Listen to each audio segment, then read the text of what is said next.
Can you tell when someone's watching you? I love open floor layouts. When you grow up crammed in a small house with 3 other kids and your parents all sharing 2 bedrooms and a bathroom, you develop an appreciation for space. I like the breathing room. I like feeling like I can stretch out. It's like the everything the light touches scene from The Lion King when I look at my open floor plan condo. It's a beautiful thing. Move-in was completely painless as well, as I'm on the ground floor. I've got these huge glass panes on either side of the front door. It's a real modern apartment. I've come a long way since my childhood, so it almost feels like the entire street, the open field, and trees on the other side. Everything out there is a part of my condo. It's all my domain, my territory. Even when I'm doing chores, I genuinely feel content just looking at it all. I get to see my neighbors walking their dogs and wildlife playing in the grass. I also harbor a great appreciation for films and television shows, so I laid out my furniture to accommodate immersion. When I'm really absorbed in a work, it's basically the only time I don't want to be thinking about how much I love my condo. So, across from the entrance, the TV stands against the wall and the couch in between, facing the TV, of course. The kitchen's off to my left. The door to my bedroom is past the dining area to my right. Because of the limited distance between my couch and my TV, my field of view is mostly taken up by the screen. The glare can get annoying on a sunny day due to the aforementioned glass panes by the entrance, but I mostly watch in the evenings, so the trade-off is worth it to me. All I see is the TV. Last night, I was watching a period piece drama that took place in 19th century England. This great junk food TV for when I get home from work and I don't really want to use my brain. The camera work can be a bit lazy, but the actors look nice and the costumes are detailed. Consequently, I don't mind when the camera lingers on a shot for a little too long. Moments like that can be immersive in their way.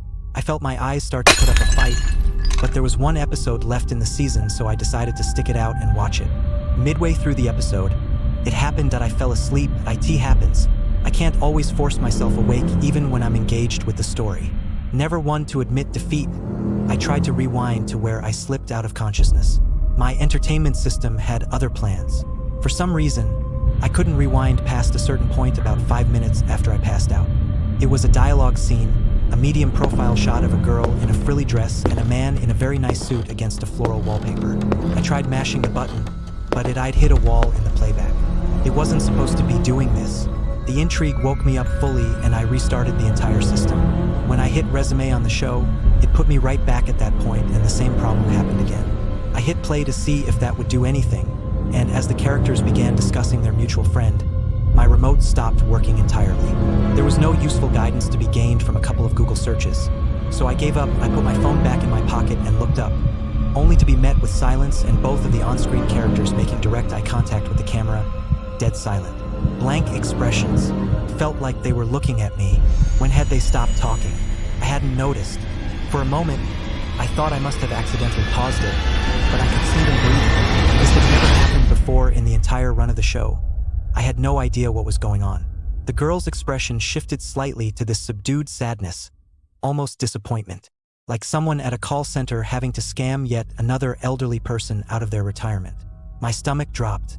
Her arm slowly raised, in fits and starts, pointing at the camera, pointing behind me that I felt every nerve in my body charge. A horrible pulse of the most ugly and viscous dread I have ever felt. My hands and feet felt like ice, my neck felt exposed, and I was too aware of the skin on the back of my skull tightening up. I had to look. The glass panes dot a man standing just to the right of my door, just outside. His nose was too high on his face, unnaturally long philtrum, thin, wide lips, his hands between his brow and the glass, leaning in, peering in, peeping, watching, looking, STARINGRIGHTATMEANDMYBODYWASIC. A sort of hyper-awareness. I felt the air in my condo like it was part of my body, like my nerves extended out and beyond my form and stretched into the cavernous room, the precious space between him and me. I felt every disturbance. I could see everything, hear everything. I was so in the moment that it seemed to stretch on forever. It only lasted milliseconds before every muscle in my body contracted, and I let loose from my throat a distorted white noise, a scraping or scratching scream I've never screamed before. I scrambled to my feet and he just watched. I looked around my apartment for something I could use to defend myself, but finding nothing, I looked back to see him moving away, his legs somehow moving, his torso with no sway, no bob, as if he was sliding, but you could see his legs taking him, carrying him away, and he didn't break eye contact. Not for a second, not for a moment, not for anything. I'd never wanted so badly to curl into a ball and cry and just not exist. Could I even call the cops? He didn't commit a crime. I looked to my kitchen, finding the knives, and in my peripheral vision I saw it. His face was on my screen, 2 of them imposed on the characters on my TV. Still pointing. My head swiveling, turning like a top on a table, rotation, centrifugal force exercising slightly on my eyes and nose and the protrusion of the back of my skull. My hair pushed by the air that wanted to stay still, and he was there, just behind my couch, just feet away from me, still with his hands positioned like he was looking through glass. The door unopened, my panic gripped me and I just fell over, genuinely fainted.